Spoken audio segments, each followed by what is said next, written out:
Welcome back, everyone. In this video, we're going to dive into part 2 of our software exploitation with a continuing look at buffer overflows. In this exercise, we are going to take a look and obtain a shell. And this is a continuation of our part 1, but we're going to be dealing with a different binary. So let's take a look here. And we're going to be dealing with this overflow 2.bin. We do have the source code here, but let's say that we're given a black box challenge and really need to dig into it. The key here is actually going to also be that we need to go figure out an address that we can jump to. We're going to be using a tool called Ropper in order to find being able to get back onto the stack or be able to repoint our pointer to shellcode as we're going to dive into it. But first things first, I like to take a look at the binary itself in GDB. All right, as we talked about in part 1 also, we've used Gef, G-E-F, and first thing to do is we'll break on main. We'll take a look at some functions out there. We see here that we have main, and then some random thing with an address at that, and that may be something that's useful here. So let's just go ahead and we're going to open up again. We're going to be using pawn tools, so let's start with overflow 2.py. We from pawn import star, and let's just add this address in case we might need it. So 401176 address for some random thing. Okay, so we broke on main, and let's just say we're going to hit run. All right. So talked about in part 1, we do have many interesting things. This Gef provides us with a number of different options that we're taking a look at. So we have our registers here, we have our stack, and we have the assembly code, and it's stopped at main. We have a breakpoint. Let's just take a look here and see if there's anything. We see the stack being created here. So 0x10 in hex, so 16 bytes. And looks like this is probably some type, maybe a loop, then a call to puts. So let's just put a break here and see what happens. Anyways, let's see here. So break 40, and we have to add a star if we're doing numbers. So 401194. So we're going to be breaking there. So hit C to continue, and we're break. All right. So we see a little bit more, but let's just go ahead and continue. Enter some data. Let's just enter some data here, and extra long. Oh, and we see we have a segmentation fault. So we had a classic buffer overflow issue. We see that it's gotten overwritten on our stack, and we also see instruction pointer here, but we don't have the base pointer as well. So as we did in part 1, we're going to do pattern create. So let's just hit quit so we can do a pattern create. All right, this gives us a unique set of strings that we're going to actually turn around and feed to our binary. So let's just hit run again, continue, continue again because we have the same breakpoints. We're pasting it. All right, let's do some magic. All right, now this is where we can find out where our offset's going to be. So again, we're going to grab the first couple bits here on the top of the stack. This will be giving us our offset, pattern offset, and throw those bytes in. And this tells us what our offset is. So this says how many bytes we need to overflow or provide to the input to get to where we're going to be able to put what we want in the RIP, because our goal at the end of the day is to be able to control where this instruction pointer is pointing to. So with that being said, we know jump over to our script here, our pawn tools. So what do we have here? We said our go down here. All right, offset is at 24. So we have our offset. We have a potential address of here that may be of importance, but as I mentioned yesterday, one of the things is that we're going to be putting shellcode on, and necessarily, let's just in our previous part one of the things that we talked about is that we jumped to that function. Well, maybe we don't want to be in that function this time. Maybe we want to be able to insert some code, shell code, such that we can gain a shell on the system, and that we'll have to be able to control jump RSP and we're going to have to put something in here at RIP where we're going to be able to actually control it. So we're going to be using another tool here, and we're going to exit out of here. Actually, it's quit. But as I mentioned earlier, Ropper. So what we're going to be looking for is one of those addresses that we can insert into basically our shell code, so that we're able to execute our shell code. And this is considering that this is an executable stack, and this is for the purposes of this demonstration.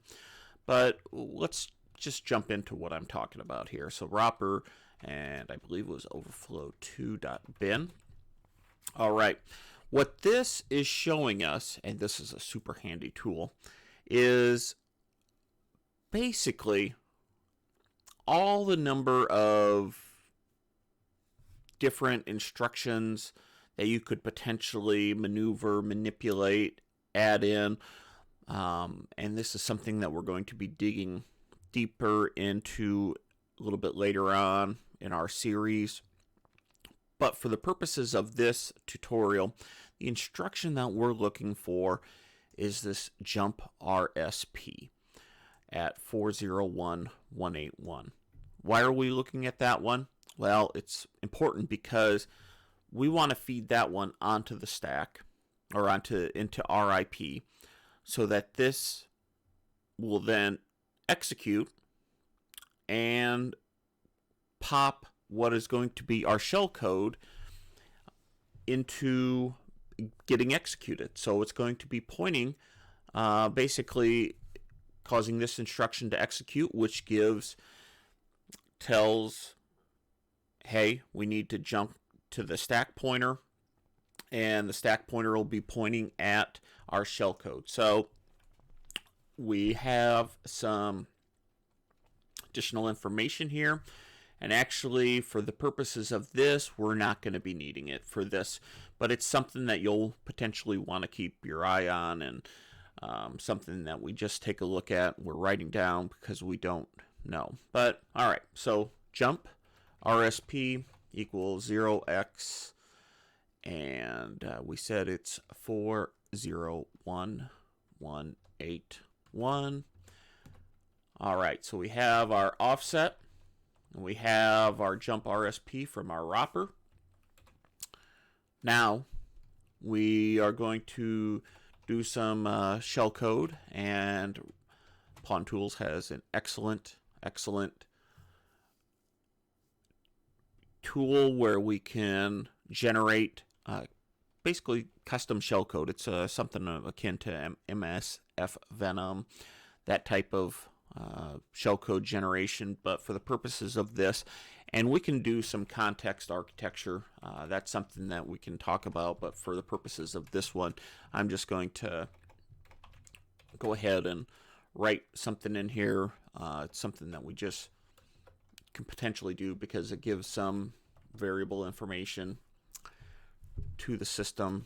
Let's just put in some shellcraft here, .amd64. This is stuff that we can add, but I'm just, this is stuff that we can add up to the context architecture environment up above, but I'm just putting this information in here for the purposes so that we can demonstrate, and it's a little bit more descriptive of what type of shell that we're looking for from an AMD analytics. And now we're actually getting ready to generate our pawn tools. So we have P equals process. So we're connecting up our binary file. We have our overflow 2.bin. And let's just clear this out so that we can move this one over so we don't have to have that being right there all the time. All right, now we're ready to send. So once this gets executed, we're going to be send.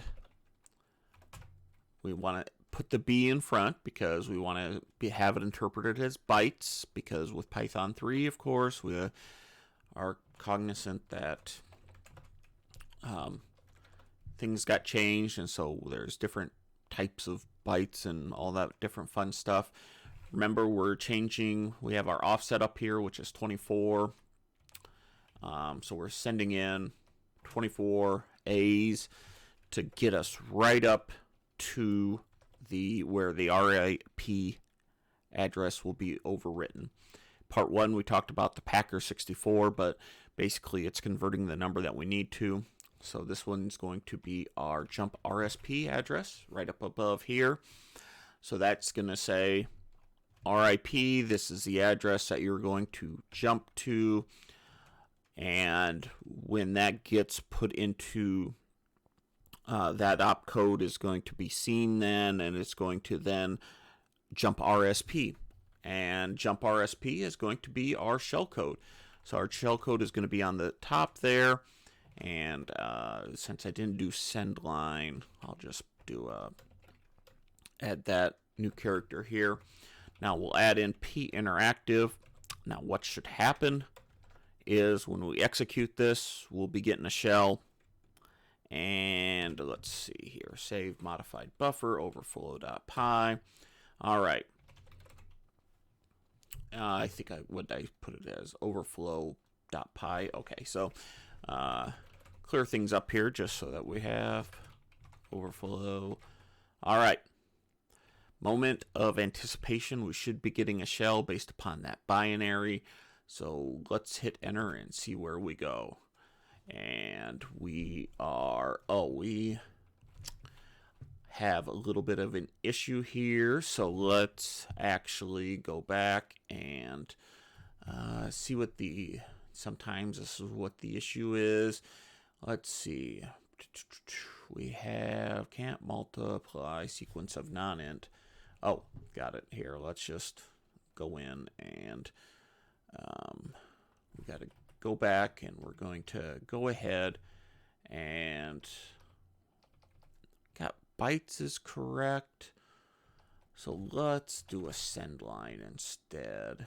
That may be where we had our issue. So bytes A times offset. Oh, and here's one of the issues as well. I accidentally did a multiply there, and that shouldn't have been. So let's just see where we are here. And we got it. So this gave us some shell, said enter some data. We found the offset. We sent everything in, and boom, we got a shell that's brought back by throwing that address, finding that jump RSP address that says, hey, we want our RIP to point to that.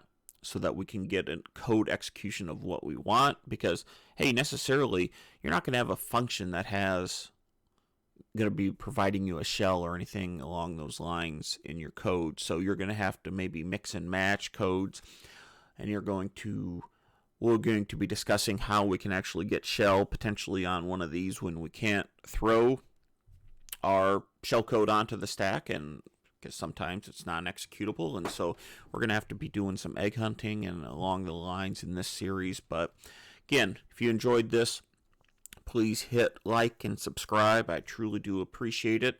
And until next time, happy exploit hunting. Thank you.